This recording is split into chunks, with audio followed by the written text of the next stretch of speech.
Do you keep making plans and saying that this time will be different, but nothing changes in your life? Miyamoto Musashi, on the other hand, built unbreakable discipline and real results without motivation, excuses, or compassion for weakness. Step 1. Publicly tie your ego to results. Most people hide to keep their egos safe. That way, if they fail, no one will know about it. Musashi did not live like other people. Every fight he agreed to was seen by everyone. Every loss could have been seen. This stress made him stronger. If you openly link your ego to results, you can't get out of being responsible. You stop acting for fun and start acting for truth. People hate shame more than pain, which is why public responsibility works so well. Excuses don't work as well when other people know what you're working toward. You don't say, "I tried," anymore. You can only answer one question: did I deliver or not? Musashi knew that results, not intentions, are what build a name. He didn't say anything about getting stronger. Over and over again, he proved it. That doesn't mean you should look for approval. Putting yourself in a place where your word counts is what it means. Make your promise very clear. Tell people what you're going to do and when you'll finish it. When your identity is linked to death, you automatically change how you act. More often you wake up. You work out more. You can think better. Musashi wrote about following the way in everyday life. What you say and what you do must match up with the way. When you put your ego on the line, you stop bargaining with yourself. You do something. This makes you respect yourself more over time. When you don't break your word often, you start to trust yourself. Being responsible to the public is difficult, but that's what makes people disciplined. Because he knew that growth requires exposure, Musashi picked battlefields that put him to the fullest test. When you become known, fear turns into fire. Results are no longer up for debate. This is the point where being responsible stops being a thought and starts being a way of life. Step 2. Track actions daily, not goals. The goals are far away and personal.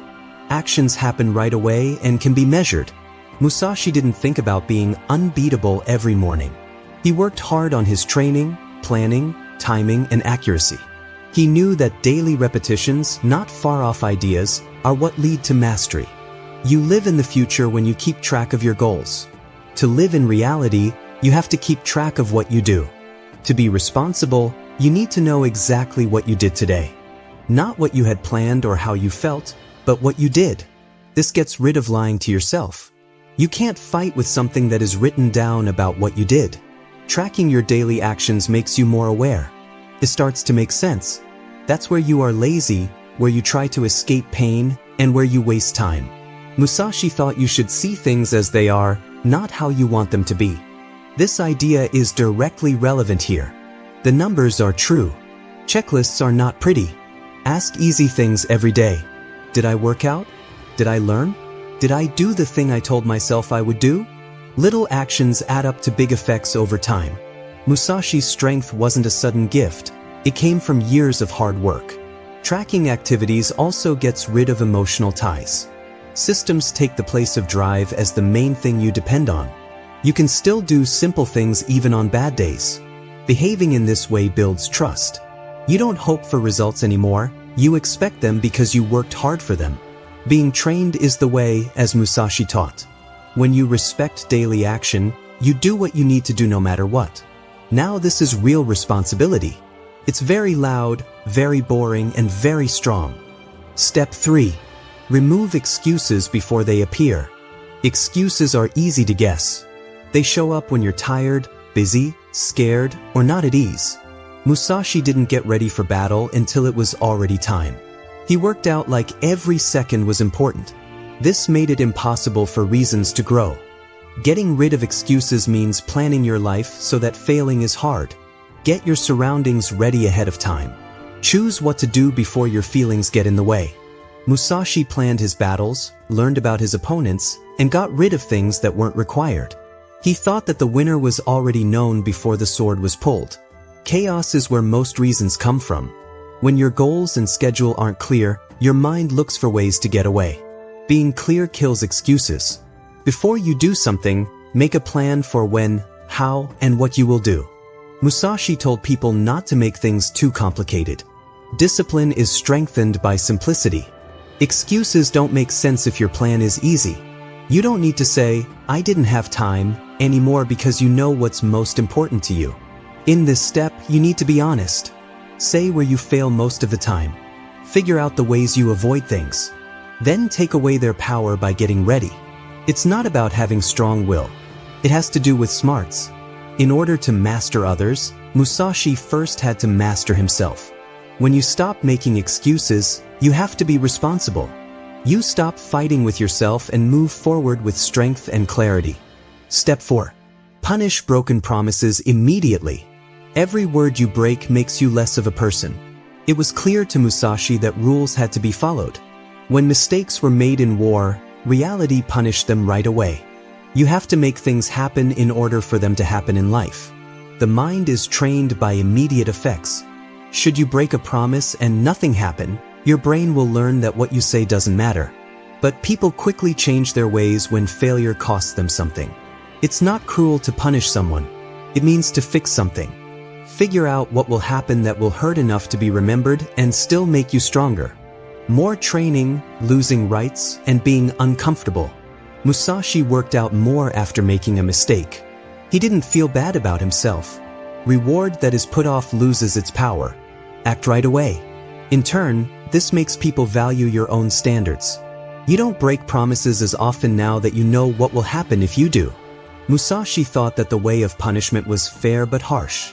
When you regularly use consequences, people are more likely to be accountable. You're no longer dependent on drive. You depend on order. This step separates those who can talk from those who can change. Having respect for yourself means that what you say is important. Step 5. Measure progress weekly like a cold judge. Want to know why most people don't move forward for years, even though they're busy all the time? It's because they never really judge themselves. Their world is made up of feelings, stories, and reasons. A wise man named Miyamoto Musashi told him not to be so weak. He thought that lying to yourself was more dangerous than any threat. No matter how hard a man works, he can't get better if he can't honestly judge himself. To evaluate success once a week like a cold judge, you have to take emotion out of the process.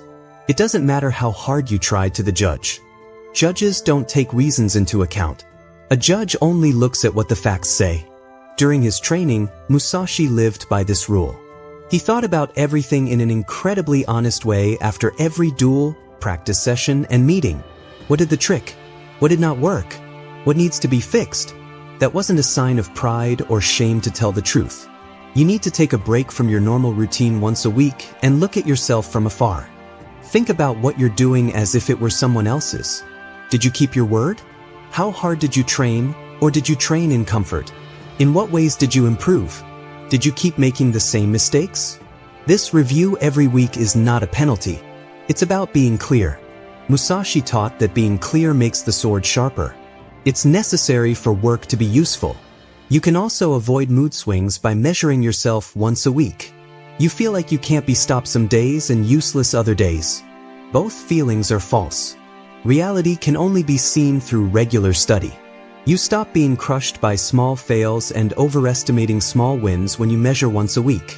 Instead of being a moody person, you start to think like a planner. Standards, not feelings, are what a cold judge uses. Set up clear ways to measure your progress. Time spent training, skills gained, work done, and habits kept up. There was no growth if the numbers did not change. Musashi thought that people should always face the truth, even if it makes them feel bad. Avoiding the truth slows down growth. This judging every week leads to change, not guilt. You can fix a weakness before it turns into a failure if you notice it early on. You improve your method, get better at your practice, and get rid of waste. This habit makes you smarter over time. What you learn is how you work, not how you wish you did. If you respect yourself enough to demand the truth, you should measure yourself once a week like a cold judge. It takes strength to do that. People who get this step right stop floating through life. They move with purpose, accuracy, and direction, just like Musashi did on the way to becoming a master. Step 6. Operate tired, bored, and unmotivated. A common misconception is that individuals must feel motivated to take action. Many wait for motivation, excitement, or certainty before they begin, but this mindset hinders progress. The philosophy of Miyamoto Musashi teaches that one should not let feelings dictate actions. Readiness is not a prerequisite for taking steps forward in life. Acting despite a lack of motivation is what demonstrates true responsibility. Challenges such as fatigue or dullness should be embraced as learning opportunities. Musashi understood that mastery comes from practice, not motivation. The ability to continue working during lackluster moments distinguishes exceptional individuals. Engaging in work despite tiredness enhances mental strength, gradually diminishing the inner voice urging one to quit. Through perseverance in difficult conditions, a person develops discipline and resilience. Boredom, a prevalent obstacle, often discourages progress.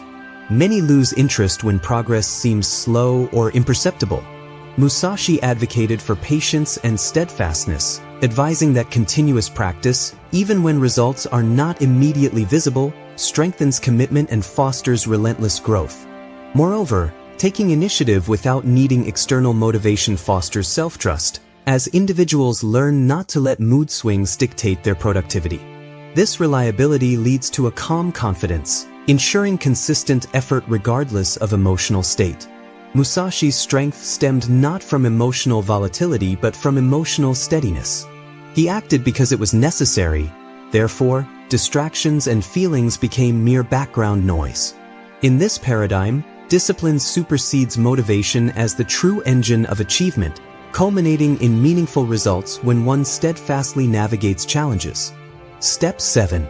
Upgrade your standards, not your motivation. Loss of motivation. The standards stay the same. Musashi had strong morals that he stuck to. He didn't settle them based on how he felt. Your behavior changes when your standards go up. You no longer ask if you want to do the work. It's just who you are, so you do it. Standards make up who we are. Identity affects what we do. Musashi became disciplined by living a disciplined life, not by trying to find inspiration. Raise the standards you have for yourself. Ask for more honesty, clarity, and work. This makes people responsible for a long time. Because your own standards are higher, you stop looking for pressure from other people. Ultimately, standards simply lead to results. This is the best way to be disciplined.